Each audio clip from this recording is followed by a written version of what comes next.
Bab 551. Nama, CEO berbahaya penulis, Ni. Darcy, plus matikan mengatur ulang. Faktanya, Fang Fei telah melihat banyak film dan karya TV sebelumnya. Ujungnya adalah seorang laki-laki sakit atau terluka. Ketika dia sekarat, dia tahu bahwa dia akan mati. Tapi aku khawatir wanita tidak akan menemukannya di masa depan, dan aku akan hidup sendiri dengan perasaan ini. Hampir tanpa kecuali, dia menasihatinya untuk menemukan seseorang yang disukainya, melupakannya dan menjalani kehidupan yang baik. Beberapa orang bahkan memikirkan seseorang yang bisa merawatnya dalam waktu lama. Cinta itu benar-benar tangisan hantu yang mengguncang bumi, dan orang-orang sangat tersentuh.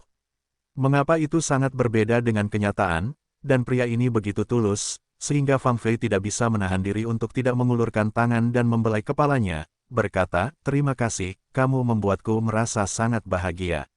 "Benarkah? Kamu merasa senang?" Bos memperhatikan bahwa dia sudah lama menangis. Bagaimanapun, ini adalah pertama kalinya dalam hidupnya dia menitikkan air mata. Fang Fei takut akan kesalahpahamannya dan berkata, "Maksudku, senang sekali memiliki orang kepercayaan sepertimu." Orang kepercayaan, bos tidak bisa menahan senyum pahit. Orang kepercayaan adalah ban serep. Sedikit lebih menyenangkan untuk mengatakan bahwa seorang gadis cantik dan seorang gadis biru melakukan hal yang sama antara suami dan istri, tetapi mereka tetap berteman. Orang seperti dia yang tidak pernah terlihat bahkan bukan seorang teman. Jika Anda seorang teman, Anda dapat datang ke bangsal untuk menemuinya dengan cara yang bermartabat. Anda tidak perlu terlalu tertutup. Tapi sekarang selama Fang Fei bisa mengatasi penyakitnya, tidak peduli bagaimana keadaannya. "Ada apa denganmu?" Dia bertanya dengan hati-hati. Fang Fei tidak bisa menahan tawa, "Sayang, aku baik-baik saja. Tahukah kamu siapa pasangan itu?" Mengingat bahwa mereka berbicara tentang kematian putra mereka, bosnya menebak, tidak mungkin orang tua anak itu. "Bukankah kamu bilang kalian berteman?" Melihat usia dan nada bicara, agak seperti itu. "Ya, mereka tiba-tiba datang ke rumahku dan mengatakan bahwa mereka akan datang ke rumahku untuk minum teh.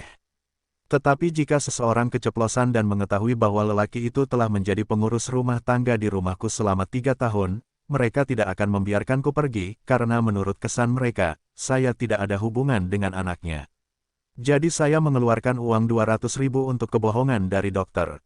Awalnya saya ingin pulang. Tak disangka, mereka bilang akan datang besok dan menemani saya memeriksa.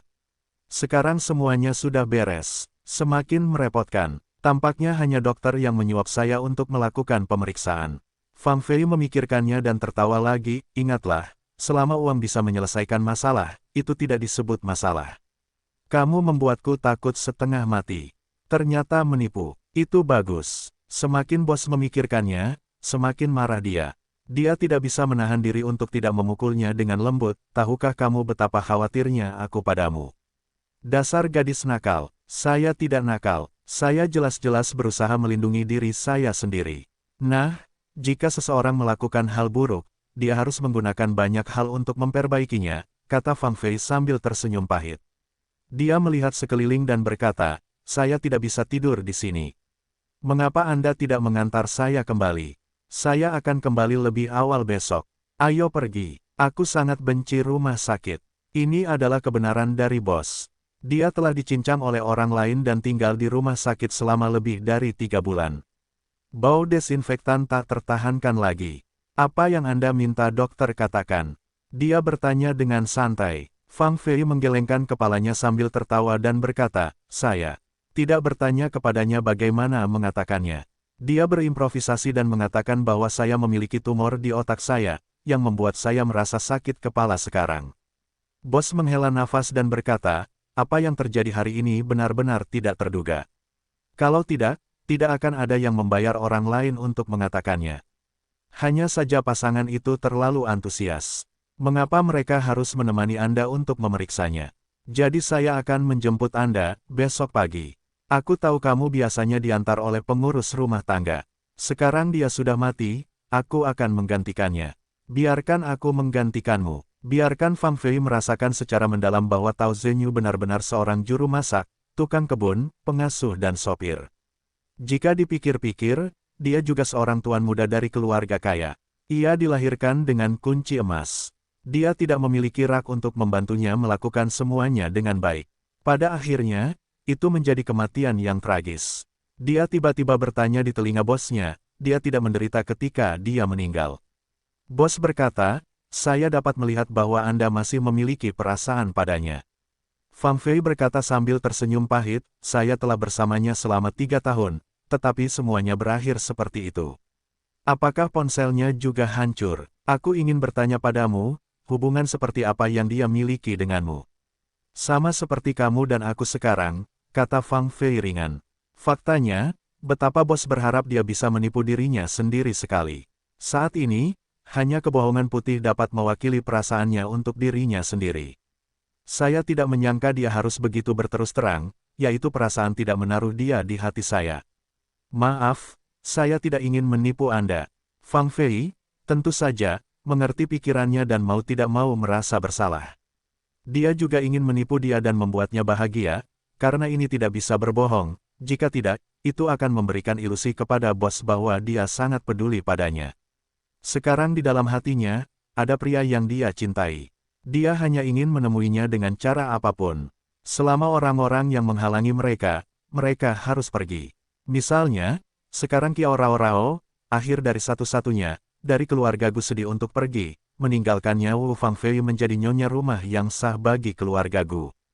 Meskipun bosnya sangat baik, dan dia selalu terharu, namun bergerak itu tidak sama dengan hati, jadi segala sesuatunya harus sesuai dengan keadaan yang paling nyata.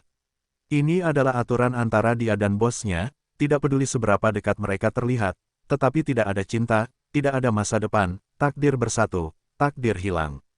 Itu hanya ban serep. Kalau bisa, dia juga berharap bisa melakukannya lebih lama lagi, karena bagus sekali, hampir sempurna. Jika ketulusannya, ditambah dengan nilai nominal seseorang, benar-benar pria tampan hangat pertama di dunia. Jika saudara-saudaramu ada, kan? Apakah kamu tidak takut mereka akan menertawakanmu? Dia berkata sambil tersenyum. Laodali berkata dengan berani, ada apa dengan bos? Siapa bilang bos dunia bawah tidak bisa memiliki wanita yang sangat dia cintai? Jika kamu benar-benar sakit, aku akan menjagamu dengan baik. Agak kurang beruntung mengatakan hal seperti itu, dan berkata dengan cepat, saya salah. Melihat bahwa dia sangat peduli pada dirinya sendiri, Fang Fei berdiri dengan penuh rasa terima kasih dan memeluknya erat, Anda baik sekali. Saya harap Anda dapat tinggal bersama saya selamanya. Saya tahu bahwa tidak akan ada orang kedua di dunia yang begitu peduli pada dirinya sendiri, sangat baik padaku. Bahkan jika aku punya suami di masa depan, aku tidak akan meninggalkanmu, sama sekali tidak.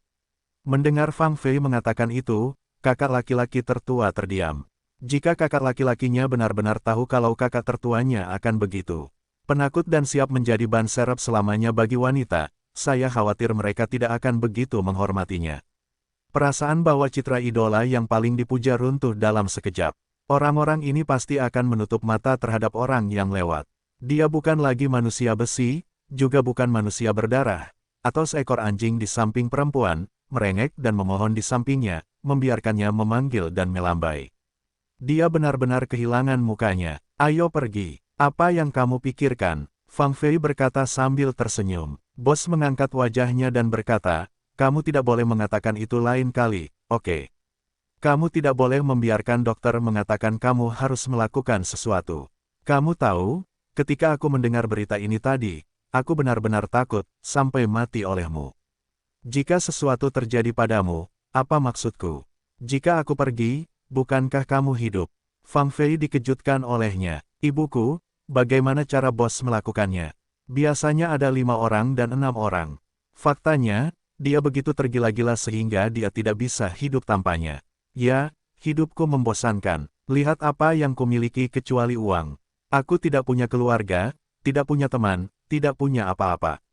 Yang kumiliki hanyalah cinta di hatiku, yang membuatku merasa masih bisa mencintai. Jika aku kehilangan ini, maka aku benar-benar tidak punya apa-apa. Apa itu uang? Bisakah uang menggantikan semua ini? Tapi itu adalah produk kesombongan kita. Aku punya begitu banyak properti sekarang. Aku tidak bisa memakannya seumur hidupku.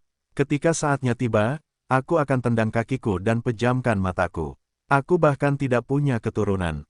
Sungguh menyedihkan, kata bos itu tulus. Fang Fei tidak tahu harus berkata apa, jadi dia berkata, saya lelah.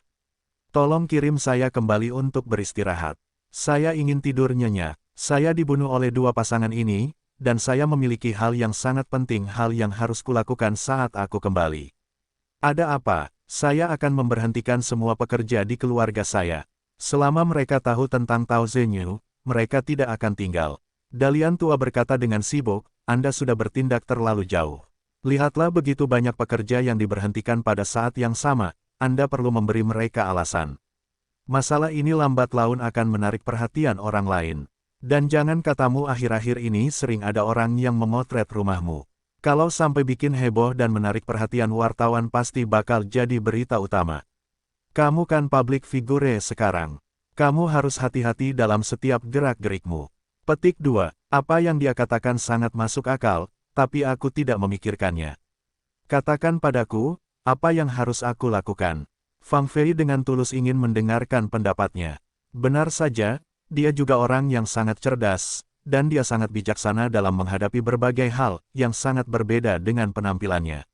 Saat ini, dia sangat mengaguminya, hanya ada sedikit orang di dunia yang bisa dia kagumi, dan dia adalah salah satunya. Karena ada beberapa hal yang ditutup-tutupi, lebih baik dilakukan untuk saat ini. Setelah pasangan itu datang ke rumah sakit untuk menemuimu besok, mereka tidak akan sering datang ke sini. Jangan khawatir. Fang Fei berkata dengan suara lembut, kamu ada benarnya. Tidak baik mengabaikan mereka seperti ini, tapi aku harus mencari alasan untuk mengusir mereka. Sungguh bencana jika tinggal di rumah. Itu ide yang bagus. Jika kamu memecat satu atau dua lagi dalam beberapa bulan, itu tidak akan terlalu mencolok. Jika kamu ingin mengetahui kesalahan, selalu ada alasan. Jika kamu ingin menambahkan kejahatan, kamu tidak punya alasan. Bos berkata sambil tersenyum, kalau tidak, suatu hari nanti mereka akan diangkut keluar secara diam-diam, dan saya akan dipenjarakan di rumah saya. Fang Fei berkata sambil tersenyum, ini berlebihan. Apakah Anda akan membuka kamp konsentrasi di sana? Saya ingin mengontrol semua pekerja saya. Apakah Anda akan mengunci mereka di ruangan besar? Berapa banyak pekerja di keluarga Anda? Bos tiba-tiba bertanya, meskipun ini hanya penyebutan biasa, tetapi jika Fang Fei memiliki kesadaran seperti ini, dia masih bisa melakukannya. Fang Fei berkata, itu selusin, tidak banyak. Bos berkata sambil tersenyum, itu mudah untuk memiliki lebih dari selusin. Anda bisa dipecat secara perlahan. Bagaimanapun, kamu menganggur. Hanya saja pihak rumah sakit harus berpura-pura sakit, yang sebenarnya tidak mudah untuk berpura-pura. Apakah Anda ingin saya melakukan sesuatu untuk membuat pasangan ini menghilang? Dia memandangnya dengan penuh arti dan berkata, maksud saya hal yang tidak akan pernah terjadi dan hilang dari dunia selamanya. Melihat wajah si pembunuh, Fang Fei dengan cepat berkata, ini tidak baik. Lagi pula, saya merasa sangat kasihan pada mereka sekarang. Jika itu terjadi lagi, keluarga Tao akan hancur. Apa bedanya sekarang dan memusnahkan keluarga? Mereka sudah mati. Apa gunanya menghasilkan begitu banyak uang? Apakah mereka semua akan menyumbangkannya? Menurutku suami dan istri mereka tidak punya apa-apa untuk dicintai sekarang. Bagaimana dengan itu? Jika kamu mau mereka menghilang, aku akan membiarkan mereka menghilang. Fang Fei menggigil satu demi satu. Bosnya terlalu kejam. Di dunia ini, dia tampak kejam terhadap siapapun, tetapi sangat berbeda dengannya. Sangat lembut, dia akan percaya bahwa pria di depannya adalah kepribadian ganda. Sungguh aneh ada orang seperti itu di dunia. Waktu yang lembut, seperti air, jika Anda menyinggung perasaannya, dia seperti nyala api, dapat membuat orang terbang. Ayo pergi. Kali ini, bos bersikeras, mengirim Fang Fei ke pintu, tidak bisa membiarkannya lagi dalam kondisi apa. Tapi dia melihat dengan hati-hati untuk melihat apakah ada reporter yang mengambil foto candid, dan kemudian dia membiarkannya keluar dari mobil dan melihatnya masuk. Berjalan di matanya, hati Fang Fei mau tidak mau tergerak. Ketika dia tiba di rumah, dia berbaring di tempat tidur empuk dan tertidur. Siang dan malam ini, dialah yang tidak punya kendali. Dia pergi untuk mengurus Kiao Rao dan tempat kejadian mereka serta menangani Tuan dan Nyonya Tao. Dia benar-benar kelelahan, sulit menangani hal-hal di pusat perbelanjaan, tetapi lebih sulit lagi menangani hal-hal dalam cinta. Dia telah mempelajarinya. Dia akan tertidur saat ini, memikirkan suatu masalah, sekarang Kiao Rao Rao tidak tahu bagaimana caranya, karena suatu malam seperti itu, akankah mendapatkan cintanya. Ini terlalu tidak adil, saya tidak punya harapan sama sekali. Petik 2, saya tidak tahu berapa lama dia bangun dan mendapati hari sudah malam. Dia ingin mengurus keluarganya untuk makan malam dan menelepon. Mereka tidak menjawab telepon, entah apa yang dia lakukan. Dia berpikir bahwa dia akan pergi ke sana dan melihat. Ketika ini terjadi, perasaan mereka akan menghangat dengan cepat. Jika dia tidak melihat, itu akan menjadi yang kedua kalinya, ketiga kalinya, bahkan setiap malam. Memikirkan keintiman mereka, hati Fang Fei akan hancur. Dia tidak bisa membiarkan mereka begitu nyaman. Dia harus melecehkan mereka hari ini. Yo tidak menyangka Gu Haoran akan kembali bersama putrinya untuk makan malam bersamanya. Jadi temani putri Anda kembali, dan sebelum makan, maknanya berbeda-beda. Melihat sikap Gu Haoran yang jelas terhadap putrinya, dia sangat bahagia. Kiao Rao Rao menyukai bunga dan tanaman sejak dia masih kecil, jadi dia membawanya ke taman. Ponsel mereka juga diletakkan dengan nyaman di atas meja teh. Tuan Kiao sedang duduk di sana dengan tenang sambil minum teh ketika dia melihat ponsel Gu Haoran berdering. Pasti merepotkan dia untuk menjawab, jadi dia berpikir bahwa dia akan kembali lagi nanti dan memintanya menelepon kembali. Tapi teleponnya terus berdering, jadi dia mengangkatnya dan bersiap mengirimkannya ke Gu Haoran. Dia juga seorang pebisnis. Dia takut dengan panggilan telepon yang sangat penting. Terkadang dia menunda peluang bisnisnya atau menyinggung beberapa pelanggan. Melihatnya secara tidak sengaja, dia segera melepaskan idenya dan meletakkan ponselnya, yang merupakan panggilan Wu Fangfei. Dia dengan mudah menghapus pengingat panggilan. Wanita ini sangat gigih. Setelah lebih dari 10 panggilan telepon, dia mulai menghubungi telepon Kiao Rao Rao lagi. Dia terus menelepon sampai ponselnya terputus secara otomatis. Pergi ke jendela, lihat taman di bawah, Kiao Rao Rao sedang berbicara dan tertawa dengan Gu Haoran. Dia tidak bisa menahan diri untuk tidak menaruh hatinya, juga duduk di depan Rao Rao semua panggilan untuk mengingatkan dan menghapus. Wanita gila, aku memukuli menantuku dan kemudian putriku. Bukan giliranmu untuk membuat masalah di dunia mereka, kata Yo dengan marah. Tetap saja tidak main-main, wanita ini pada akhirnya tidak tahu apa itu rasa malu. Hanya saja putrinya terlalu sederhana untuk memperlakukannya seperti saudara perempuannya sendiri. Dia tidak tahu betapa berbahayanya orang. Jika dia tidak tahu bagaimana menjadi seorang ayah, dia harus melindunginya. Tidak mudah bagi mereka untuk memupuk perasaan sekarang. Gu Haoran perhatian padanya, dan mereka berbicara lebih banyak, dengan rasa yang manis. Di saat kritis seperti ini, dia tidak boleh membuat masalah. Jika ada sesuatu, biarkan Gu Haoran menyalahkannya. Dia harus mengasihani orang tua di seluruh dunia. Di taman, Kiao Rao dengan senang hati memperkenalkan tanaman kecilnya kepada Gu Haoran satu persatu. Aku tidak menyangka kamu menanam begitu banyak tanaman. Aku selalu mengira kamu adalah gadis yang tidak menyentuh mata air. Aku ingat dulu ketika kamu mengepel lantai, kamu langsung menuangkan air ke lantai, sungguh mengagetkanku, dan aku sangat menyukai lantaiku. Dan ketika kamu memasak, kamu selalu melukai dirimu sendiri. Jangan selalu membicarakan kekurangan orang lain. Saya juga punya kelebihan, misalnya saya bisa merawat tanaman. Ketika saya pergi ke luar negeri untuk belajar, ketika tukang kebun merawat saya, tanaman tumbuh lebih baik daripada ketika saya merawatnya pada liburan musim dingin dan musim panas. Lalu kenapa kamu tidak mempelajarinya? Karena kamu memiliki bakat ini. Melihat bunga dan tanaman berwarna-warni di depannya, Gu Haoran berkata dengan menyesal. Itu tidak mungkin, ayah saya tidak mengizinkan saya mengambil jurusan ini, tetapi hanya mengizinkan saya belajar bisnis. Idenya sangat sederhana, yaitu saya penerus keluarga saya. Saya harus belajar bisnis, lalu belajar mengelola perusahaan yang beroperasi. Gu Haoran berkata sambil tersenyum, kamu sangat memberontak, tidak ada perlawanan, menurutku kamu bukan anak yang penurut. Awalnya tentu saja saya menolak. Saya pernah mengatakan kepada ayah saya bahwa saya tidak akan pernah memilih wasiat saya sesuai dengan wasiatnya. Saya hanya ingin membaca jurusan yang saya suka, yaitu jurusan yang dia tidak melakukan tugasnya. Gu Haoran berkata sambil tersenyum, apakah ini seperti kamu, Kiao Rao Rao? Kamu gadis yang sangat pemberontak. Tapi kemudian, kenapa kamu masuk sekolah bisnis dengan jujur dan belajar dengan baik? Kiao, Rao jelas tenggelam dalam ingatannya dan berkata dengan tenang, alasan mengapa saya menyerah pada kompromi adalah karena saya sangat mencintai ayah saya. Suatu ketika saya pulang larut malam dan hanya ingin makan di ruang tamu. Ayahku kembali. Melihatnya begitu lelah, tiba-tiba aku merasa berhati lembut. Selama bertahun-tahun, dia telah menopang sebidang langit untukku, sehingga aku bisa bermain dengan bebas.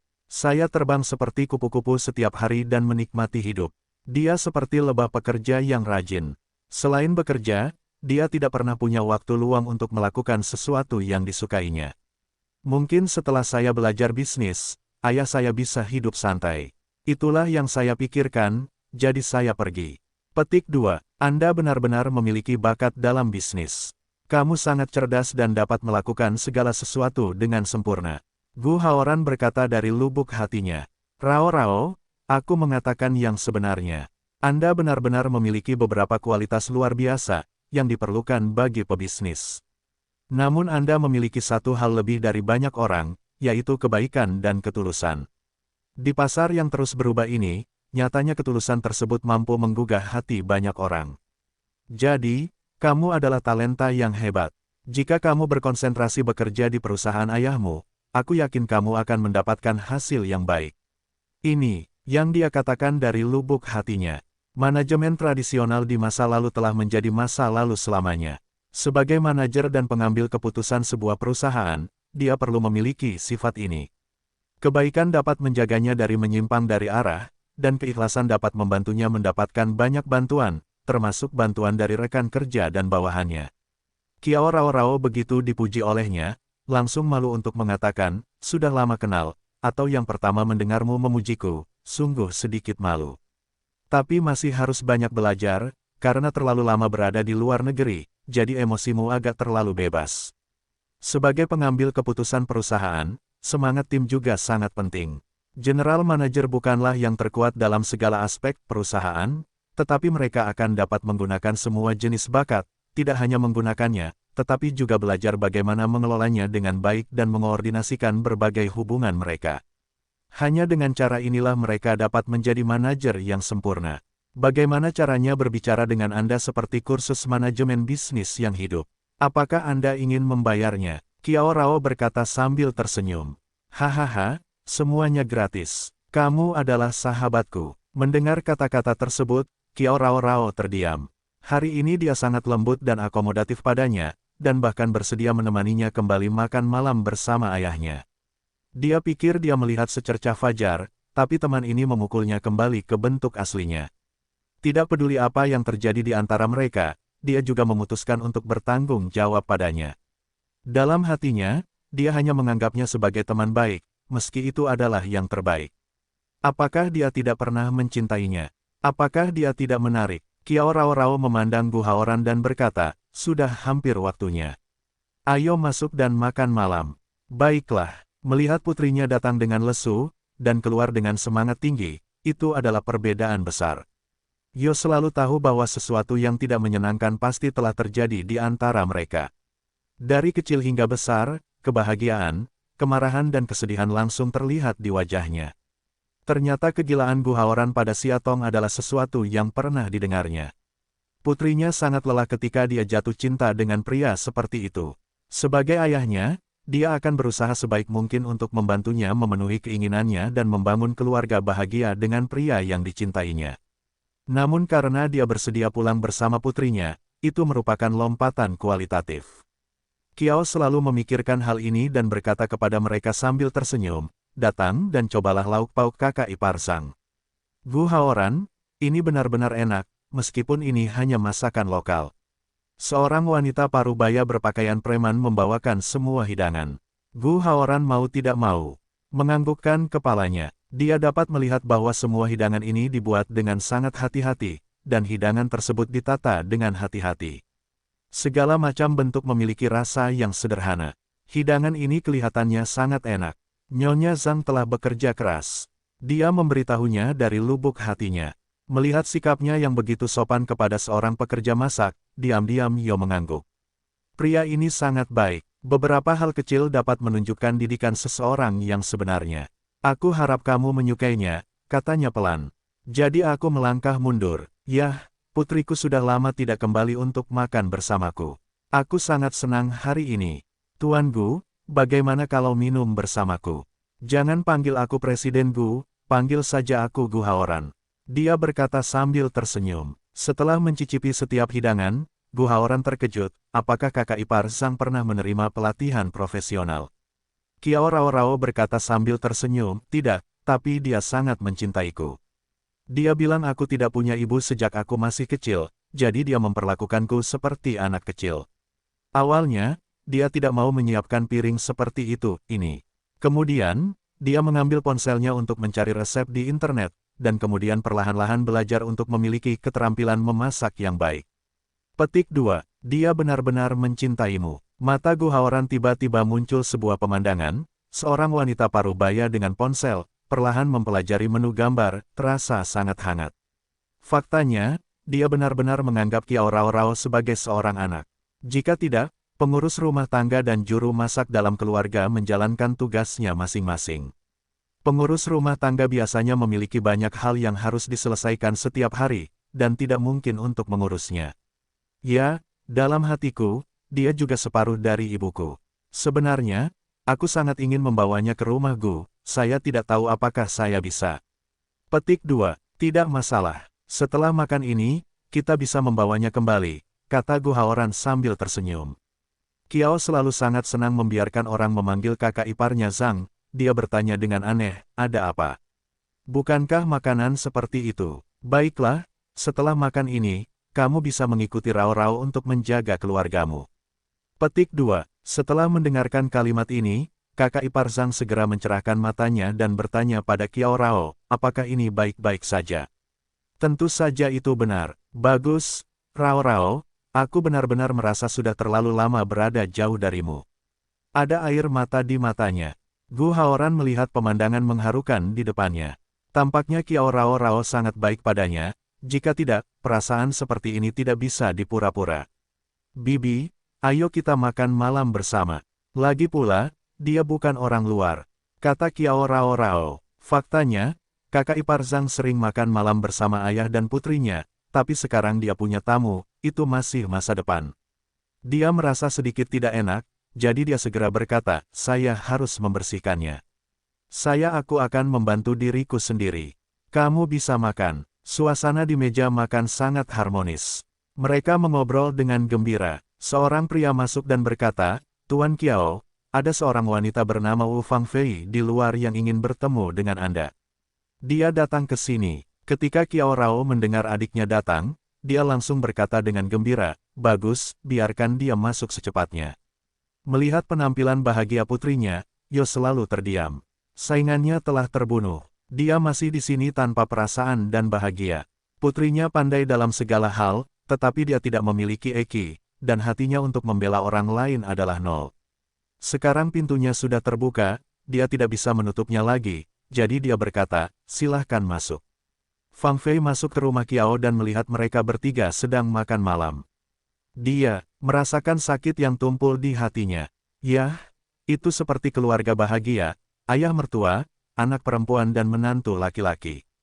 Meskipun Gu Haoran jauh lebih besar dari Kiao Rao Rao, dia tidak bisa melihatnya dari penampilannya, jadi mereka bertiga sepertinya tidak memiliki rasa pembangkangan. Maaf, Tuan Yo, mengganggu makan malam Anda.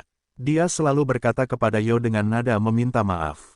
Kiao Rao Rao bergegas ke depan untuk menemuinya dan berkata, Kakak, apakah kamu sudah makan malam?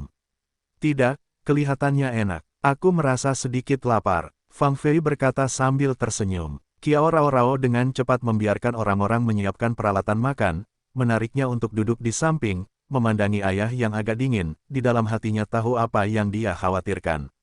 Tapi perasaan tentang hal ini sebenarnya di luar kendali. Dia dan Gu Haoran belum menikah, seperti dia adalah hal yang normal. Namun hal ini tidak akan mempengaruhi perasaan antar adiknya, jika dia memilih siapa, mereka akan tersenyum berkah. Ini adalah pemahaman diam-diam bagi mereka. Suasana keluarga besar ini masih bagus. Membosankan bagiku untuk makan sendirian di rumah. Aku hanya ingin makan di rumahmu. Ketika saya mendengar bahwa Anda di sini, saya berani datang. Tuan Kiao berkata dengan ringan. Kami baru saja menyiapkan makan malam keluarga sesuka hati. Jika ketua bisa datang, kami sangat senang, jadi jangan sebutkan itu. Dengarkan dia mengucapkan dua kata makan malam keluarga dengan sangat serius. Fang Fei tersenyum dingin. Ini terlalu dini. Sekarang dia hanya melakukan hal semacam itu pada Rao Rao dan membawanya pergi untuk pertama kalinya. Dia merasa sedikit bersalah. Tidak ada cinta. Faktanya, itu semacam rasa kasihan dari kakak ke adik. Faktanya, Gu Haoran dan Rao Rao sudah seperti keluarga. Kami bosan bersama hampir setiap hari. Fang Fei berkata sambil tersenyum, kami semua makan malam bersama pagi ini.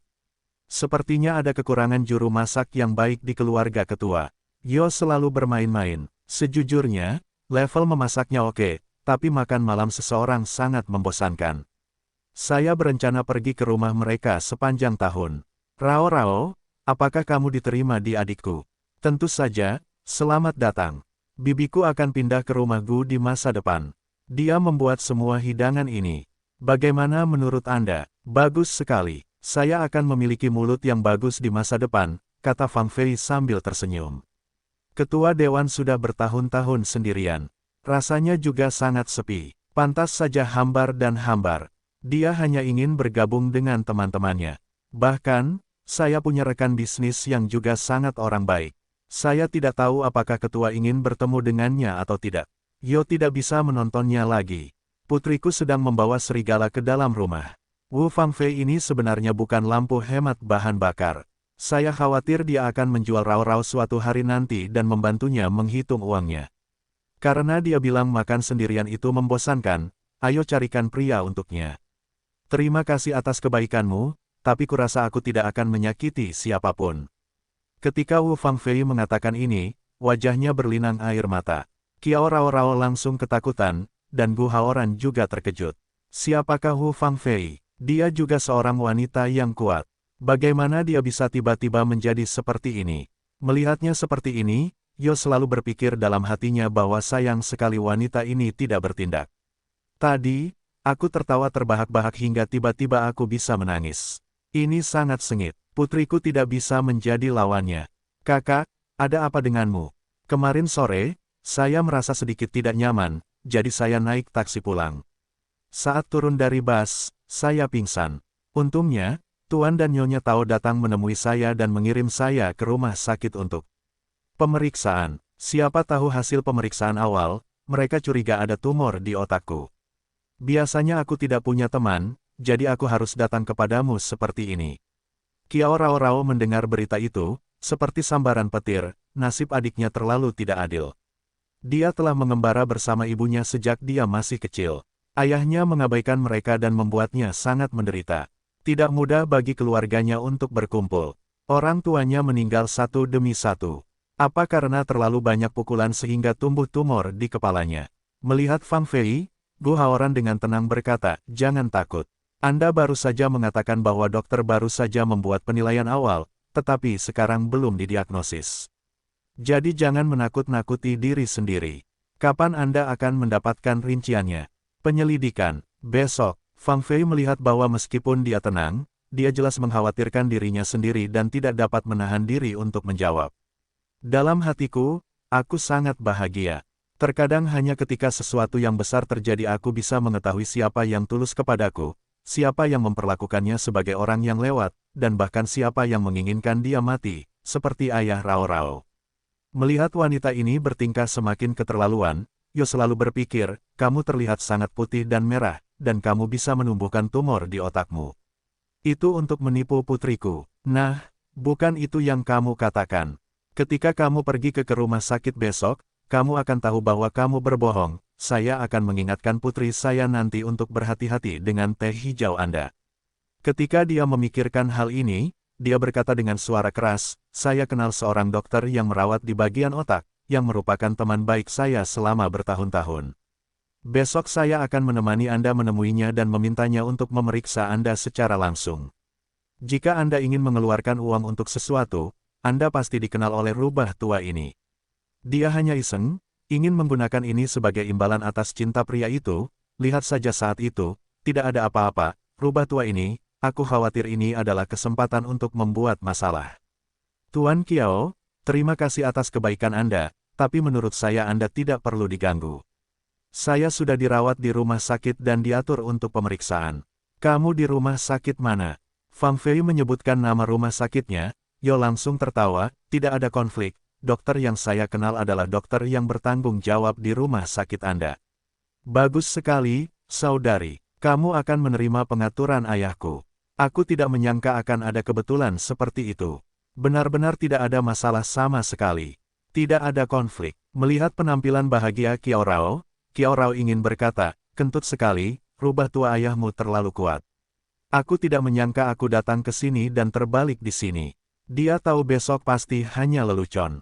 Dia akan menjalani pemeriksaan nyata. Ada apa dengan dia? Tetap bugar sepanjang tahun. Tidak ada masalah dalam kesehatan. Gu Haoran melihatnya cemberut dan berkata, jangan khawatir, tidak apa-apa. Mungkin setelah pemeriksaan, dokter salah mendiagnosis dan tidak terjadi apa-apa. Lalu kita akan merayakannya. Ya, saya akan mengundang Anda. Saya akan merepotkan Tuan Yo kali ini. Wu Fangfei juga terdiam. Itu pasti hasilnya. Banyak orang berkumpul di sekitar mereka untuk melakukan pemeriksaan, dan ini sangat nyata. Lalu, tidak terjadi apa-apa. Lalu kami pergi makan bersama, dan lelucon itu berakhir di sini. Benar saja, Jiang masih tua dan pedas. Bagaimana mungkin Qiao Rao, yang begitu bodoh, memiliki ayah yang begitu pintar? Kini dia menatap dirinya sendiri. Terkadang dia sinis, terkadang dia berbasa-basi, dan dia terlihat seperti sedang melihat gerakan. Dia merasa sedikit bingung. Sungguh merepotkan jika pemblokir seperti itu menghalangi dia dan Gu Haoran. Namun sebagai seorang ayah, Anda tidak bisa selalu mengikuti putri Anda. Selama Anda kembali ke rumah Gu, tidak peduli seberapa pintar Anda tidak dapat mengelola pegunungan tinggi dan kaisar jauh. Yo selalu berkata sambil tersenyum dingin, tidak apa-apa, teman putriku adalah temanku, selama kamu baik-baik saja. Aku hanya mengangkat tangan, jangan sebutkan itu pada ketua. Panggil aku Fang Fei. Tidak, kamu adalah ketua Empire. Yo selalu berkata, ide wanita ini, jelasnya, pasti ingin memanfaatkan orang yang tidak ada di sampingnya, untuk berurusan dengan Rao. Namun dia tidak menyangka bahwa dia akan mengirim seseorang yang sangat cerdas dan 100% protektif terhadap Qiao Rao untuk melindungi putrinya hampir 24 jam yang lalu. Mengetahui bahwa ayah memiliki pendapat yang besar tentang Fang Fei, tetapi melihat sesuatu telah terjadi padanya, dia tetap membantunya seperti ini. Qiao Rao sangat tersentuh. Ayah benar-benar orang yang baik dan orang terbaik di dunia. Pengurus rumah tangga saya, ipar perempuan Zhang, adalah pemimpin baik di dalam maupun di luar. Dia akan datang untuk menjaga Anda besok. Ketua, saya tidak berbicara tentang Anda. Anda jelas berada di rumah sakit. Bagaimana Anda bisa berlarian? Kembalilah ke rumah sakit dan istirahatlah. Gu Haoran mengerutkan kening dan berkata, ya, Fang Fei, Tuan Qiao benar. Setelah Anda makan enak, Rao dan saya harus mengirim Anda kembali ke rumah sakit untuk mendapatkan istirahat. Saya tidak tahan dengan bau disinfektan di rumah sakit. Fang Fei mengerutkan kening dan berkata, inilah kebenarannya. Saya benar-benar tidak tahan. Selain itu, dia baik-baik saja. Mengapa dia kembali ke rumah sakit? Qiao Rao juga berkata, kamu tidak bisa menahannya. Menurutku ayah benar. Sebelum hasil akhir keluar, lebih aman bagimu untuk tinggal di rumah sakit. Kita sudah cukup makan. Ayo pergi, kakak. Kami akan membawamu kembali ke rumah sakit. Fang Fei melihat ke arah Qiao Rao. Mereka mengirim diri mereka kembali ke rumah sakit, dan kemudian mereka bisa kembali saling mencintai, bukan? Saya khawatir saya datang dengan sia-sia. Saya rasa saya tidak punya masalah. Berpikir bahwa dia akan dikirim ke bangsal rumah sakit oleh mereka, dia merasa seperti akan pingsan. Gu Haoran berkata tanpa daya tawar, saya khawatir ini bukan terserah Anda. Bangunlah dengan cepat dan kami akan membawa Anda kembali ke rumah sakit. Rao benar, ini yang paling aman di rumah sakit sebelum diagnosis. Kanan, Fang Fei tidak punya pilihan selain berkata dengan frustrasi, ayo pergi ke rumah sakit. Saat ini, kakak ipar Zhang turun dengan membawa koper. Qiao Rao segera berkata kepadanya, Bibi, kirim adikku ke rumah sakit dulu bersama kita, lalu kita pulang. Nyonya Zhang melihat ke arah Fang Fei. Ini adalah wanita yang dikatakan oleh Tuan Qiao. Dia terlihat seperti rubah. Kiao selalu berkata, jika kamu memiliki kesempatan untuk mengurus keluargamu, kamu harus melindungi Rao Rao, dan lihat wanita ini, sekarang dia tiba-tiba pergi ke rumah sakit, ide yang buruk. Tidak, aku harus pergi dan melihatnya sendiri. Petik 2. Yo, aku pergi. Dia berkata kepada Presiden Kiao, menatap matanya yang penuh arti, dia dengan cepat berkata, jangan khawatir, aku akan menjaga Kiao Rao Rao dengan baik, jika ada yang tidak baik padanya, aku tidak akan membiarkannya pergi. Mendengar perkataannya, Yo selalu sangat puas. Wanita parubaya yang terlihat sangat lemah ini sebenarnya adalah pengawal yang dipilihnya. Kungfunya sangat tinggi hingga tak terbayangkan. Dibandingkan dengan kungfunya, keterampilan memasaknya bisa dibilang kecil. Karena dia sangat mengkhawatirkan putrinya. Dia ada di luar sana setiap hari. Dia takut putrinya akan menarik perhatian seseorang dan menculiknya. Jadi meskipun dia di luar negeri, dia akan menjaga Nyonya Wu. Nyonya Wu telah menemani, melindungi, dan merawat putrinya selama bertahun-tahun. Dia memiliki perasaan yang mendalam terhadap Rao Rao. Dia adalah tipe orang yang dapat melindungi Rao Rao dengan hidupnya. Dengan dia di sisi Rao Rao, dia benar-benar bisa tenang. Saya yakin dia akan melindungi putrinya seperti saudara sungguhan. Fang Fei memandangnya. Apakah itu pengurus rumah tangga atau pengawal? Kenapa setiap kata sepertinya ditujukan padanya? Hari ini, saya diserahkan ke tangan keluarga Kiao. Awalnya, saya ingin berpura-pura sakit, tetapi besok, saya akan diungkap oleh Presiden Kiao. Rao Rao, seorang idiot, juga mencoba mengirimnya ke rumah sakit. Wanita parubaya yang terlihat sangat sakti ini tidak mudah untuk dihadapi. Gu Haoran menuruti apa yang mereka katakan. Bagaimana dia bisa merasa begitu terisolasi? Baiklah, wanita malang, kembalilah ke rumah sakit, tunggu sampai mereka pergi, lalu pulanglah. Untuk pertama kalinya, dia merasakan betapa bahagianya bisa tidur di rumah. Setidaknya dia tidak perlu membuka matanya. Itu adalah langit-langit putih, semuanya berwarna putih, dan ada bau disinfektan di mana-mana, yang merupakan bau paling menjijikkannya. Dari masa kanak-kanak hingga dewasa, meskipun demamnya mencapai 40 derajat, dia tidak mau pergi ke rumah sakit. Apa ideku? Bagaimana saya bisa melibatkan diri? Rombongan kembali ke rumah sakit, dan perawat datang, bagaimana Anda meninggalkan rumah sakit? Anda tidak dapat meninggalkan rumah sakit dalam situasi ini. Oh, aku baru saja keluar untuk makan. Perawat masih di sana dan berkata, saya harus pemeriksaan besok.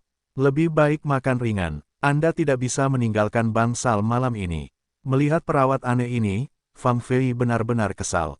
Dia terpaksa pergi ke rumah sakit. Dia masih bertengkar seperti lalat di sini. Sekarang dia telah diintimidasi oleh anjing itu. Dia benar-benar kesal. Kakak, apakah kamu mendengarku? Perawat telah mengkritikmu, kamu harus bersikap baik, dan jangan berpikir untuk menyelinap kembali di malam hari.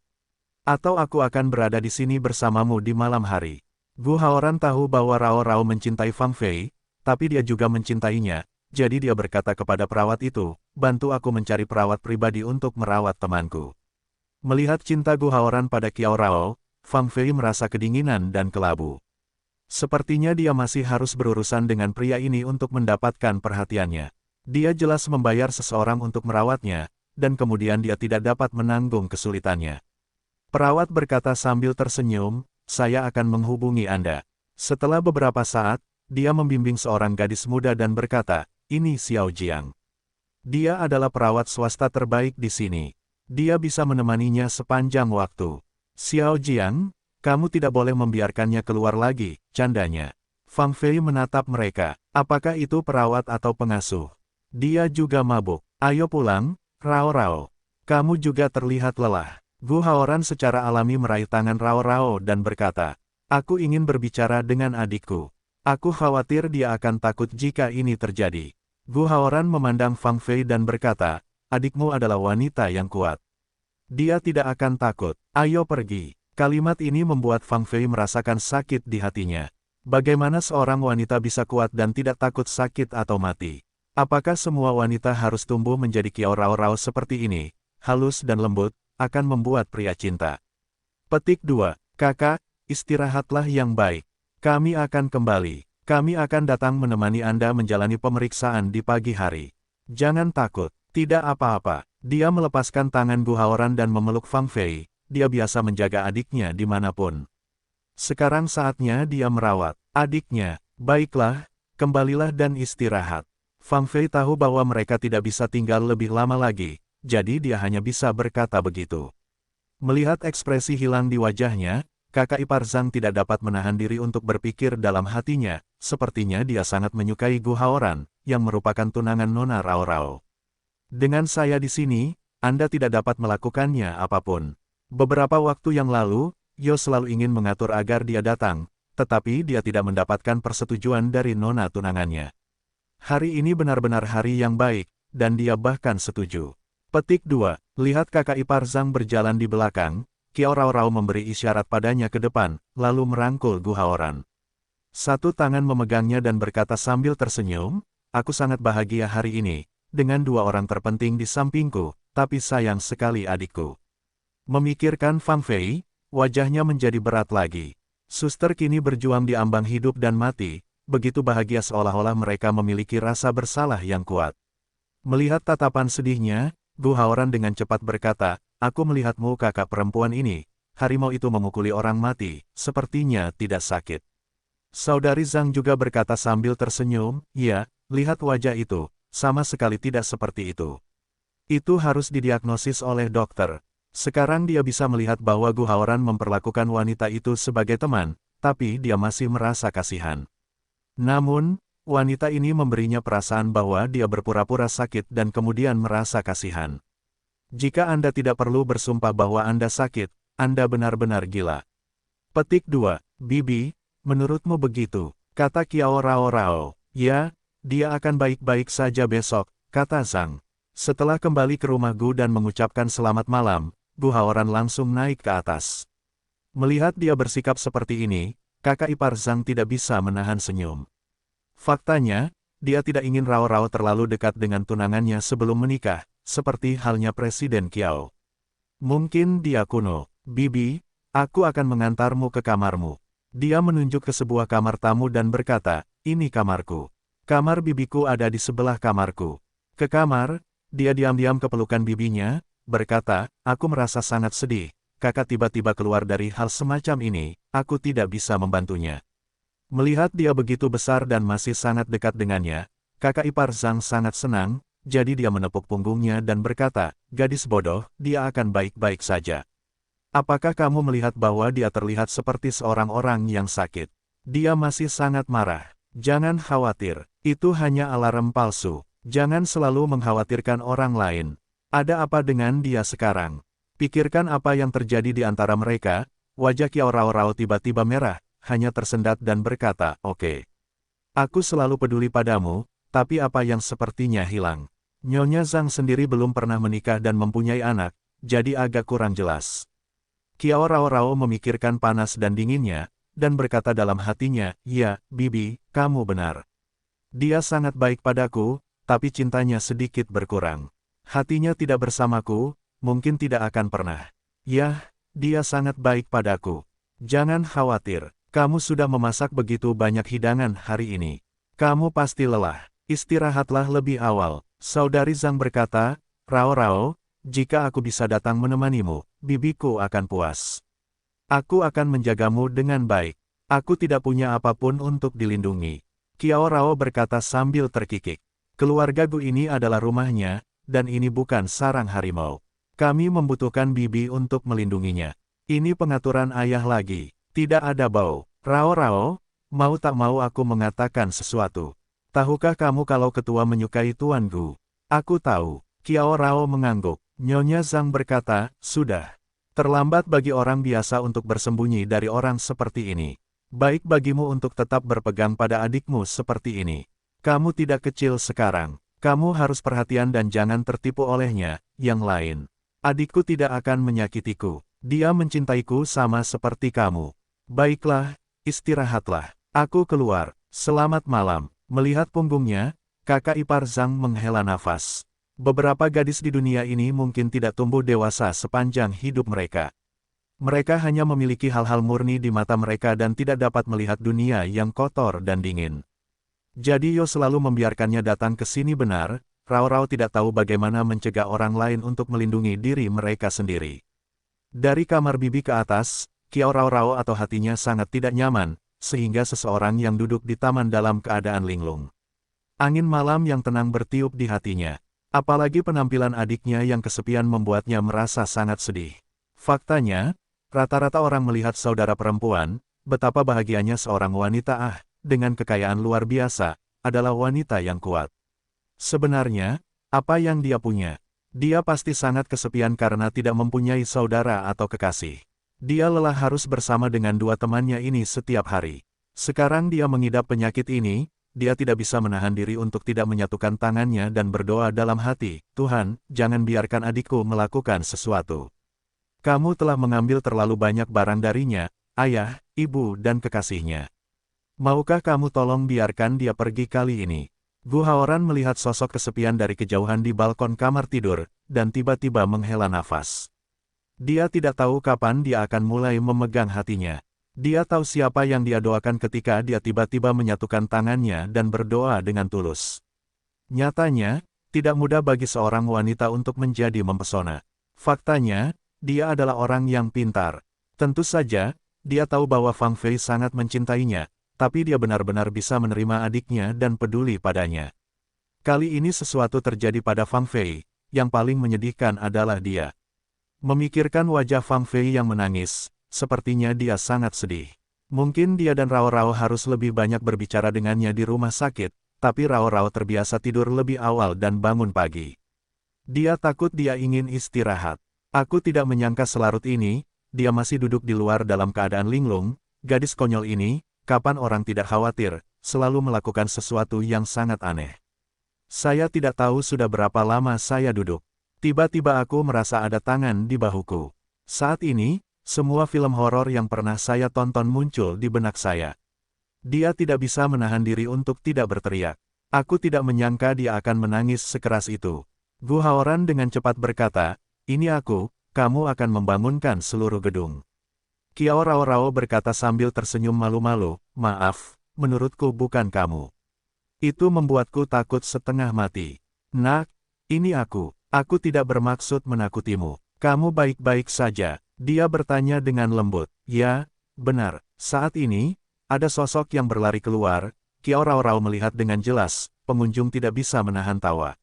Gu Haoran juga terkejut. Ia tidak pernah menyangka wanita parubaya bisa berlari secepat itu. Bagaimana dia bisa menggambarkannya sebagai macan tutul? Dengan kecepatan umum angin bertiup, tetapi juga dengan semacam pembunuhan yang menakjubkan. Inikah obasan yang dia bayangkan? Agak seperti ahli bela diri, tapi sayang dia memakai piyama yang sering dipakai bibi. Apakah kamu baik-baik saja, Rao Rao? Saudari Zhang berkata dengan waspada, mendengar teriakan Rao Rao, dia berlari keluar dengan piyamanya. Tingkah Zhang Shao membuat Kiao Rao benar-benar tertawa dan menangis. Dia segera berkata, Bibi, aku baik-baik saja. Baru saja Gu Haoran meletakkan tangannya di bahuku. Aku sangat takut hingga aku menangis. Yah, aku melihatnya duduk sendirian di lantai atas, jadi aku ingin turun dan berbicara dengannya.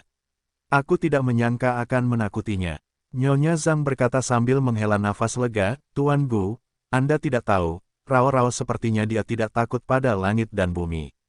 Dialah yang paling takut pada hantu. Ternyata jika Anda menonton film hantu, kamu bisa takut untuk berteriak. Aku baru saja melihatnya. Gu Haoran berkata sambil tersenyum bahwa suaranya sangat keras, seperti auman singa. Saudari Zhang berkata kepada mereka, apakah kamu ingin aku membuatkanmu makan malam? Aku sudah bangun. Kiao Rao Rao dengan cepat berkata, Bibi, kamu kembali istirahat, aku tidak mau makan, kamu lelah sepanjang hari, maaf, membuatmu takut. Itu benar-benar membuatku takut. Kupikir kamu dalam bahaya. Baiklah, ayo kita bicara. Aku akan kembali dan istirahat. Melihat ke belakang kakak ipar Zhang, Gu Haoran berkata kepadanya sambil tersenyum, Nak, menurutku bibimu sangat mencintaimu. Dia benar-benar memperlakukanmu seperti putrinya sendiri. Berbicara tentang bibi, suara Kiao Rao Rao tiba-tiba terbuka. Ya, sebenarnya, bibiku adalah pengawalku. Dia dipilih oleh ayahku. Kungfu-nya sungguh luar biasa. Saya bisa melakukan kungfu dan memasak, jadi saya seorang ahli seni dan seni bela diri. Gu Haoran berkata sambil tersenyum. Ketika bibi saya pertama kali datang ke rumah saya masih sangat muda. Dia tidak bisa memasak atau bahkan memasak mie. Saya mendengar bahwa keluarganya telah mengirimnya untuk berlatih seni bela diri sejak dia masih kecil, dan dia tidak pernah memasak. Dia memiliki keterampilan memasak yang bagus sekarang. Bagiku dia belajar memasak. Saat aku di luar negeri, aku ingin makan masakan lokal, tapi restoran Cina di luar benar-benar tidak bisa mencicipinya, jadi dia mulai belajar caranya untuk membuatnya. Memikirkan hal-hal lama itu, dia tidak bisa tidak tertarik, jangan lihat bibiku memasak begitu lezat sekarang. Pada awal studinya, aku adalah tikus putihnya, dan makanan yang dia masak sangat buruk. Tapi aku tahu bibi itu menyakitkan. Aku baru belajar, meskipun buruk lagi, aku akan makan semuanya. Nanti, masakan bibiku menjadi lebih baik dan lebih baik. Petik 2. Gu Haoran berkata dengan penuh penghargaan, "Nak, kamu benar-benar bijaksana dan perhatian perasaan orang lain. Saya bisa membayangkan seseorang yang hanya tahu kungfu. Memasak itu seperti jarum sulaman Zhang Fei. Pasti mengerikan. Bisakah Anda memberitahu saya makanan enak apa yang Anda makan?" Petik 2. Yah, aku tidak akan mengatakan itu. Makanannya benar-benar makanan gelap. Orang yang asin, pedas, dan berminyak memang tidak berani berpikir ulang. Ini adalah jenis yang tidak dapat Anda bayangkan, kata Qiao Rao sambil menggelengkan kepalanya. Dia dengan cepat menambahkan, tapi sekarang bibiku bisa dianggap sebagai koki sungguhan, katakan saja ukiran mawar, wortel aslinya menderita, jika tidak diukir dengan baik akan membuat sup wortel untuk diminum ke perutku, sejujurnya, sampai sekarang aku tidak bisa makan makanan apapun yang mengandung wortel, tidak bisa menelan. Gu Haoran bertanya dengan menarik, apakah bibimu pandai kungfu? Mari kita dengarkan dan puaskan rasa penasaranku. Melihatnya dengan wajah penasaran, Qiao Rao tidak bisa menahan tawa. Saat ini, dia benar-benar seperti anak kecil. Ya, aku dulu kuliah. Suatu kali saya keluar dan bertemu dengan sekelompok orang kulit hitam, sekitar 7 atau 8 orang. Karena saya bersiul dan mengatakan sesuatu yang tidak menyenangkan, saya dipukuli oleh bibi saya. Hari itu, dia menyadari bahwa upaya keras ayah adalah tidak ingin dia terluka di luar. Saat itu, saya juga memuja bibi saya. Sebenarnya, saya ingin belajar seni bela diri dengan bibi saya, dan dia siap mengajari saya, tetapi saya tidak tahan setelah beberapa hari, jadi saya menyerah. Sayangnya ilmu bela diri bibiku yang bagus bahkan tidak diturunkan. Kata Qiao Rao, dia bisa mewariskannya kepada putra atau putrinya, jika tidak maka akan sangat disayangkan. Sayang sekali dia begitu pandai seni bela diri saat memikirkan cara dia datang ke sini dengan piyamanya tadi. Qiao Rao berkata dengan sedikit sedih, saya tidak tahu apakah itu untuk menjaga saya. Bibi saya belum menikah, apalagi memiliki anak. Dia menganggapmu sebagai segalanya. Apakah kamu harus memperlakukannya dengan baik? Gu Haoran juga sangat tersentuh mendengar bahwa orang tanpa hubungan darah bisa begitu dekat, yang tidak dapat dia bayangkan sebelumnya. Qiao Rao berkata, ya, fitur wajah bibiku cantik, bukan? Dia ternyata sangat cantik. Aku selalu menasihatinya untuk mencari rumah. Dia berkata bahwa dia akan memperlakukanku seperti anak kecil di dalam dirinya, hidup. Dia juga bertanya padaku apakah dia akan pergi menemuinya ketika dia sudah cukup umur untuk tinggal di panti jompo.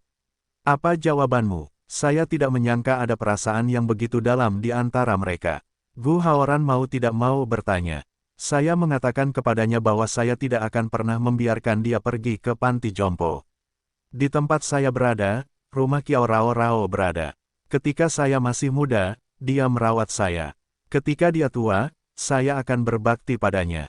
Mendengar ini, Gu Haoran mengulurkan tangannya, dengan lembut membelai wajahnya dan berkata, kamu adalah gadis yang baik, jadi orang-orang di sekitarmu akan memperlakukanmu dengan sangat baik. Ya, termasuk kamu. Qiao Rao memandangnya di bawah sinar bulan dan bertanya. Gu Haoran berkata, saya telah berusaha memperlakukan Anda dengan baik. Saya tahu Anda sangat baik dan baik hati, tetapi saya perlu sedikit waktu. Bisakah Anda memberi saya waktu ini? Tentu saja, sepertinya aku telah menunggumu sepanjang hidupku. Tentu saja, aku akan menunggu sampai hari di mana kamu benar-benar jatuh cinta padaku. Qiao Rao berkata dengan tegas. Saat dia mengucapkan kata cinta ini, wajah Xiatong muncul di depan Gu Haoran. Dia tetap tidak bisa melepaskannya, padahal dia sudah menjadi seorang istri dan ibu. Ketika suatu hari dia menjadi kenangan, dia bisa membuka hatinya. Tapi kata-kata ini tidak bisa diucapkan kepada Kiao Rao Rao, gadis ini juga sedikit sentimental akhir-akhir ini, jangan membuatnya marah. Jadi dia kembali ke topik tadi. Hahaha, ayahmu mengatur dia di rumahku. Jika aku mengganggumu, maukah kamu memukuliku? Tadi, Gu Haoran menganggapnya sangat menarik. Dia mengira dia adalah seorang pengurus rumah tangga yang mahir memasak. Dia tidak menyangka dia begitu kuat. Kiao Rao Rao dengan cepat berkata, tidak, ayahku tidak akan berpikir begitu. Itu hanya sedikit dari niatnya sebagai seorang ayah. Mungkin itu juga alasan menjadi terlalu kaya.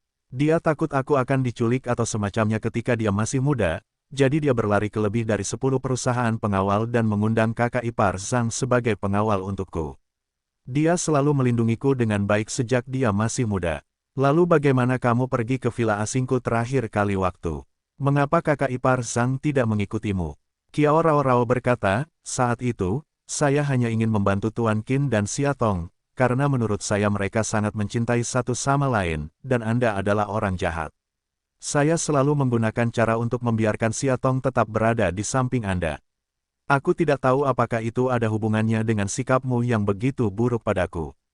Kamu membenciku karena mengambil wanita kesayanganmu darimu, jadi kamu tidak bisa memperlakukanku dengan baik. Petik 2. Pikirkan Gu Haoran sebelumnya, sungguh pernah sangat galak padanya, dia salah bertanya. Aku memang punya kebencian padamu. Seperti katamu, aku akan mendapatkan wanita yang kucintai selamanya.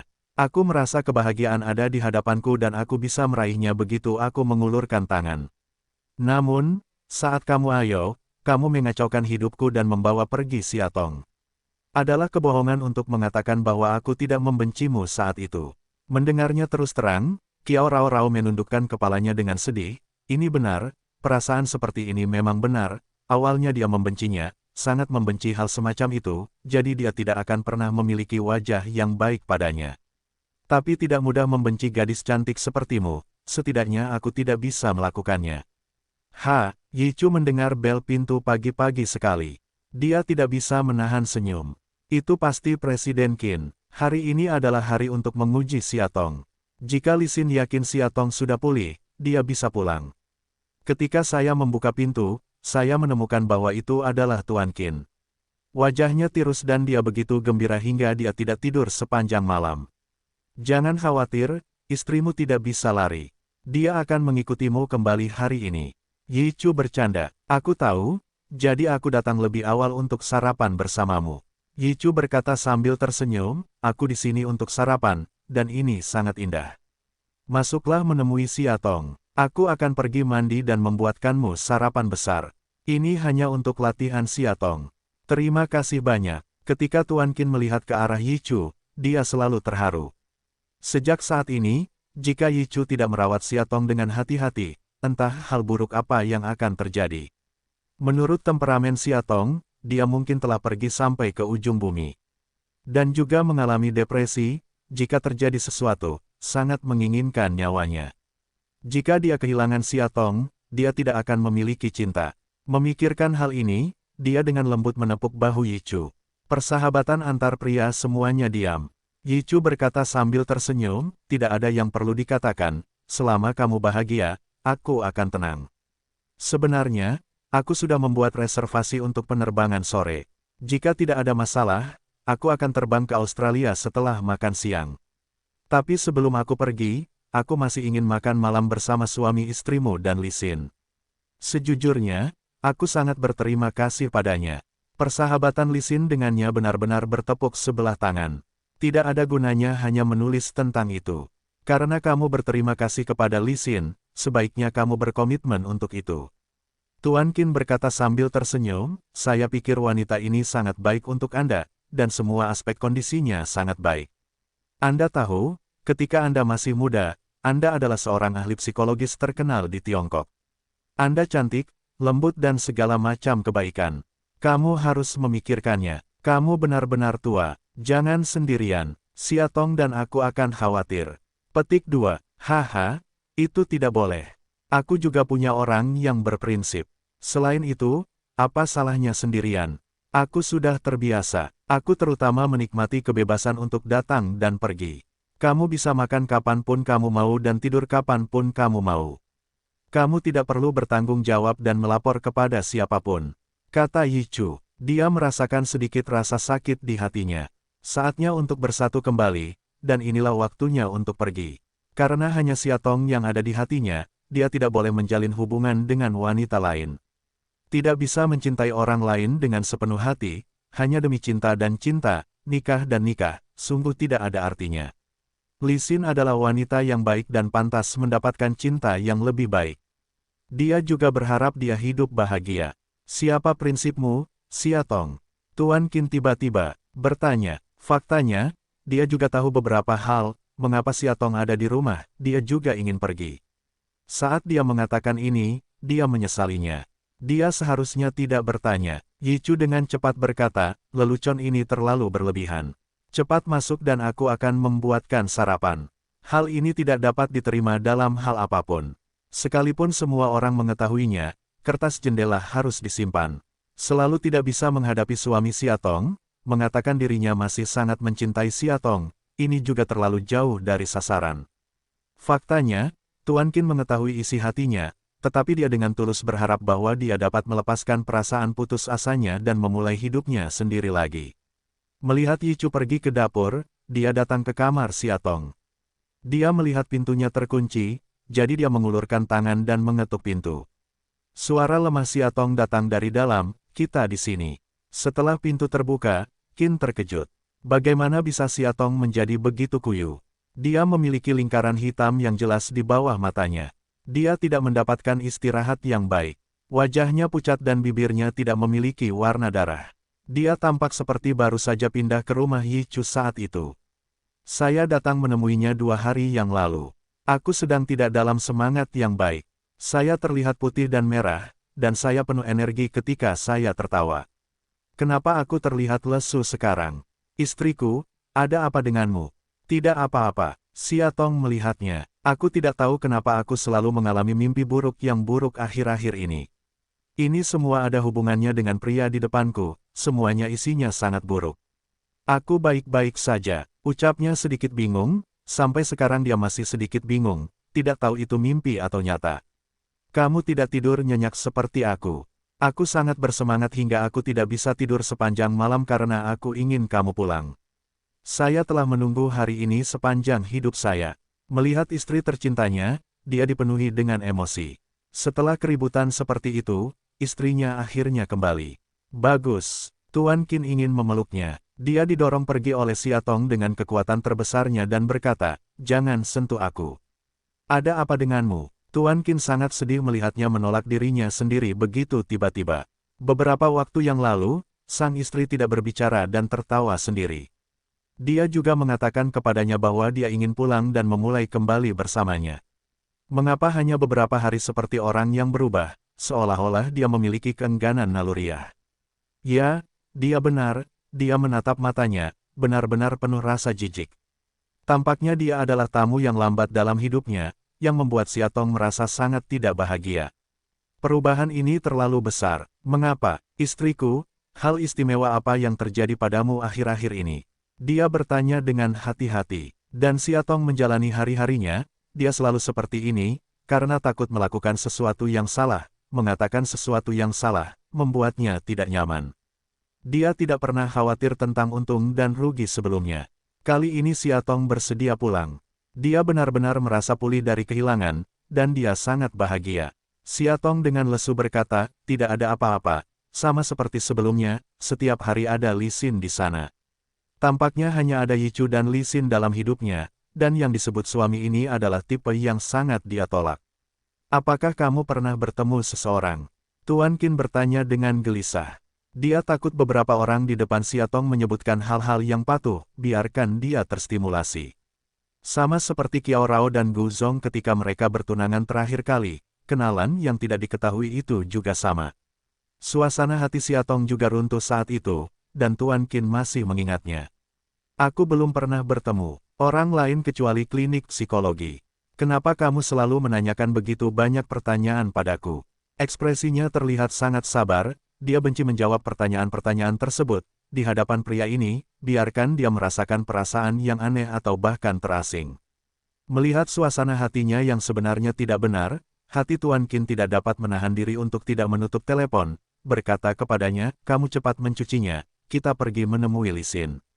Bagaimana aku bisa membersihkannya jika kamu tidak keluar? Xia Tong tiba-tiba menangis, lalu dengan susah payah menjambak rambutnya, seolah keberadaan Tuan Qin mengganggunya. Tuan Qin sangat sedih. Dia tidak tahu mengapa semua usahanya sebelumnya tampak sia-sia. Segalanya seolah kembali ke asal. Saat itulah Xia Tong membencinya. Perubahan ini sungguh mengerikan. Baiklah, aku akan keluar sekarang. Jangan marah. Dia segera mundur, bergegas ke dapur, berkata kepada Yi Chu, menurutmu apakah ada yang salah dengan Xia Tong? 2 hari ini dia bertemu orang spesial. Tidak, menurutku dia terlihat tenang. Kami hanya bertemu Li Xin. Tuan Qin bertanya dengan gelisah, apakah benar-benar tidak terjadi apa-apa? Yi Chu dengan hati-hati mengingat dan berkata, pada saat itu, dia berada di ruang perawatan, dan saya sedang menganggur. Saya berjalan ke koridor dan tiba-tiba mendengar suara serak Xia Tong. Pada saat itu, jika saya mendengarkan dengan cermat, tidak apa-apa lagi. Petik 2. Apakah kamu bertanya pada Li Xin? Tuan Qin bertanya. Tentu saja, aku bertanya. Dia berkata bahwa Xia Tong mungkin mengingat beberapa hal buruk untuk melakukan ini. Seharusnya tidak apa-apa, hanya saja Xia Tong tampaknya mengalami sedikit gejolak emosi akhir-akhir ini. Dia harus melakukan tes yang paling komprehensif untuk tahu. Kami akan membawa Xia Tong untuk tes nanti. Jangan terlalu khawatir. Melihat penampilannya yang khawatir, Yi Chu menghiburnya. Tuan Qin menghela nafas dan berkata, Xia Tong lebih dari sekedar emosional. Saya pikir dia kembali ke keadaan semula. Tampaknya semua upaya yang dilakukan oleh Anda dan Li Xin sia-sia. Itu perasaan saya. Sebagai dia suamiku, aku tidak mau memikirkannya, tapi itu ada di hatiku. Jangan terlalu gugup, mungkin itu hanya momen ketidakstabilan emosi. Itu pernah terjadi sebelumnya. Li Xin lah yang membantunya melewatinya. Don jangan khawatir. Yi Chu ragu-ragu dan berkata, tapi menurutku jika Xia Tong tidak dalam keadaan sehat, maksudku jika dia belum pulih sepenuhnya, aku tetap tidak menyarankanmu membawanya pulang. Tergantung. Mendengar ini, Tuan Qin sedikit tertekan. Apa yang telah terjadi? Dia bekerja keras begitu lama, tetapi dia tidak melihat titik terang. Tepat ketika dia penuh harapan dan ingin memulai kembali dengan Xia Tong, situasi yang tidak terduga terjadi lagi. Baiklah, bantu aku menyiapkan sarapan untuk istrimu. Ketika Yi Chu melihat dia sedikit rewel, dia segera menyuruhnya melakukan sesuatu. Melihat segala jenis sayuran, buah-buahan, telur, bacon, dan roti di dalam nampan, terlihat bahwa Yi Chu sangat merawat Xia Tong dengan baik. Tuan Qin berkata dengan sedikit sedih, Anda tahu, sebagai seorang teman, Anda telah melakukannya dengan sangat baik dan merawatnya dengan baik. Tetapi ketika Xia Tong dan saya bersama, mereka selalu menjaga saya dan anak-anak saya. Saya juga nikmati perawatannya dengan ketenangan pikiran. Saya tidak pernah berpikir untuk berbuat lebih banyak untuknya. Sebagai seorang suami, saya tidak pernah memasak makanan untuknya. Apakah saya sangat tidak kompeten? Yi Chu berkata dengan sungguh-sungguh, sebenarnya, Anda telah melakukannya dengan sangat baik. Nah, karena aku sudah berkali-kali melihat foto grup kalian di koran dan majalah. Karena difoto secara diam-diam, Xia Tong adalah wanita yang menyukai wajah polos, jadi bisa dibilang setiap foto menunjukkan keadaannya yang paling sebenarnya. Saat itu, saya pikir aneh bahwa Xia Tong semakin muda. Saya telah menjadi ibu dari 2 anak, dengan mata jernih dan wajah bahagia. Dia memandang Tuan Qin dan melanjutkan, kemudian saya ingin memahami bahwa itu karena dari kamu. Karena perhatian dan perhatian Anda, dia sangat bahagia. Itu sebabnya dia sangat gembira. Wajah seorang wanita bisa langsung mencerminkan bahagia atau tidaknya pernikahannya. Jadi tidak ada keraguan bahwa Xia Tong hidup baik di sampingmu. Petik 2. Terima kasih telah mengucapkan terima kasih dengan baik, tetapi saya ingat bahwa saya benar-benar tidak melakukan apapun untuk istri saya. Tuan Qin berkata dengan perasaan bersalah. Dia terbiasa dengan perawatan istrinya dan tidak membiarkan pekerja lain menyentuh pribadinya, barang-barangnya. Hanya dengan begitu dia dapat merasakan bahwa Xia Tong telah melakukan terlalu banyak hal sebelumnya, dan dia juga harus pergi bekerja. Faktanya, Pekerjaan desain adalah kerja keras. Dia adalah seorang desainer terkenal. Tapi dia bisa menjaga keduanya, karir dan keluarganya. Setiap hari dia menyiapkan sarapan bergizi, serta makan malam yang lezat, tetapi juga untuk dia dan anak-anaknya setiap hari berpakaian sangat bagus. Jika Anda benar-benar merasa bersalah, perlakukan dia dengan baik dan berbuat lebih banyak untuknya. Menurut pemahaman saya tentang Xiaotong, dia sangat mementingkan Anda dan anak-anaknya. Anda semua adalah dia, Tuan. Qin memikirkan segala macam hal sebelumnya dan berkata sambil tersenyum, Anda bersalah padanya dengan mengatakan itu. Dia sering menyebutmu di depanku dan berkata bahwa dia tidak tahu apa yang terjadi padamu.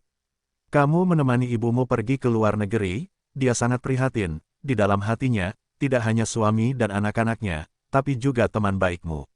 Dia selalu menyebutku, apa kamu cemburu? Yichu tertawa dan berkata bahwa dia sangat senang belajar dari Tuan Qin.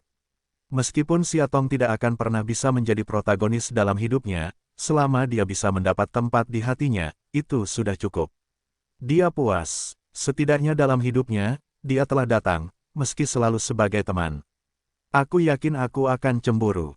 Istriku akan memikirkanmu sesekali, saat dia makan sesuatu yang kamu suka, saat kamu sedang mengadakan pesta, ulang tahunnya, dan saat dia pergi ke banyak tempat. Kamu juga merupakan orang kepercayaan yang sangat diperlukan dalam hidupnya. Melihat Yichu, Tuan Qin berkata terus terang, sebelumnya, saya sedikit menghina Anda. Saya pikir Anda hanya seorang pengacara kecil, dan beberapa hal buruk terjadi. Tapi saya tidak tahu sampai sekarang bahwa Anda adalah yang terbaik, kawan. Kenapa? Lebih baik darimu. Setidaknya selama bertahun-tahun, aku tidak pernah ingin belajar memasak dan kemudian menjadi wanita yang kucintai. Kalimat ini membuat Yichu merasa sedikit, sebenarnya, itu sangat indah perasaan.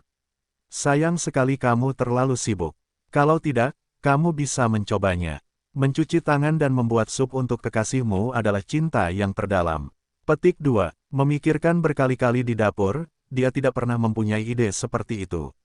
Sebaliknya, beberapa dari mereka memiliki minat yang berbeda dan selalu suka melecehkan Xiaotong.